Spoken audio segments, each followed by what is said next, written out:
On this farm, clover plots are really important because they tend to be those locations where, I'll call them staging areas or micro plots or the little killing fields. But whatever you call them, they're super important spots where we do a lot of hunting during the fall season.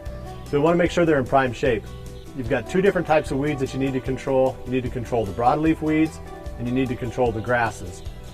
And there's different practices that you can use to control the broadleaves than what you would use to control the grasses. And with the broadleaves, you're looking at mowing as basically your primary method to control these weeds. Broadleaves are not generally perennials. Generally they'll seed, they're annuals. They'll seed during the year and then they'll grow back from the seed the next year. So if you can mow them off and keep them mowed off and let the clover get ahead of them and shadow them out, there's a pretty good chance that you can subdue those broadleaf weeds. It's the grasses that give you the most trouble. Sometimes you can mow the clover plots low enough that the clover can grow fast enough to get ahead of the grasses.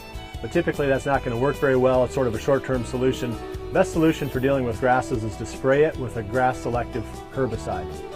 And I know I've talked about Select in the past, and we tried to buy some Select here recently and find out that it's not made anymore. So I can't even remember what the herbicide was called that we picked up here recently to spray our clover plots. But you can go to any co-op and just tell them what you're trying to do. You're trying to kill grasses out of clover. The best thing to do is spray the grasses and then wait, let the grasses die, and then come back and mow the plot later for your broadleaves.